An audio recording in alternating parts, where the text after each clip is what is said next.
Yeah, I mean, Europe's very interesting. Actually, it's almost a game of two halves, to use that wonderful footballing analogy. And there's a switch of what we would call growth leadership within the Eurozone. So the North is struggling, as typified by Germany. It's now really back to being the sick man of Europe as it was 20 so years ago.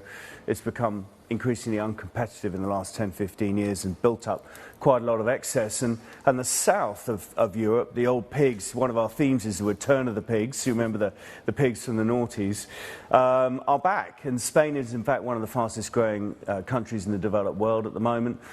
Italy's doing reasonably okay, and other parts of the pigs are delivering growth as well, because they spent 15 years getting their house in order. So there's a real switch around within the Eurozone, and France kind of falls in the middle, it falls between the cracks, and obviously it's got all these political challenges at the moment.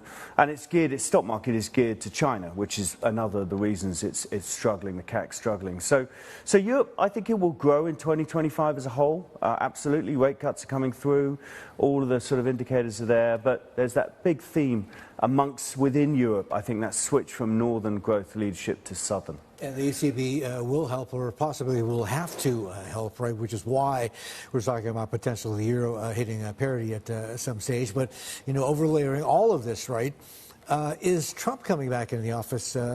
You mentioned a very important word earlier, and that was uncompetitive. And that was really the thrust of the Draghi report a couple of months ago. Are there medium to longer term opportunities, therefore, if European manufacturing processes need to be overhauled, reformed, rebooted to make them more competitive? There are certainly long-term opportunities. I'm not sure in terms of northern European countries, particularly Germany, I'd engage in them now. Because if you look at the sort of accumulative labour costs, unit labour cost growth over the last 15 years, Germany's had one of the worst. So one of the biggest deteriorations of competitiveness within the Eurozone. So there's a lot of work to do. They've lost their cheap energy. China's coming. Tariffs doesn't help. Germany's a trading nation. So it's not a quick process. It's a long process, and I'd be cautious engaging in German-focused stocks. The DAX is quite misleading because it's got all sorts of things in it.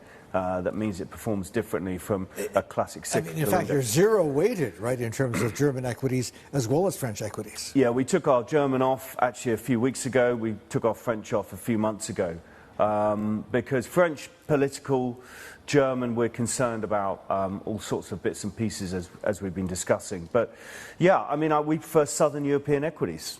I mean, look at Spain's been terrific this year, mid and small cap. Italy's been terrific.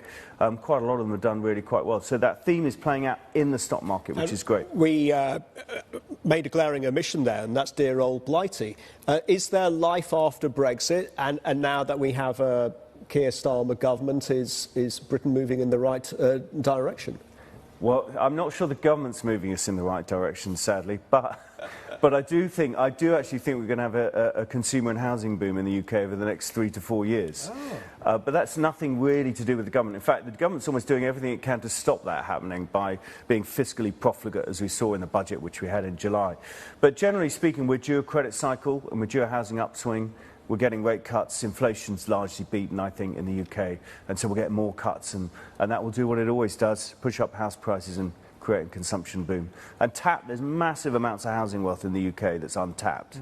And once you get that going, et cetera, you'll get quite a nice environment for UK mid and small caps, actually, in the UK macro. So it looks good for a while, but I don't think the government is solving the problem, sadly. I think they're really pushing in the wrong direction. More government, not less, is really what we need.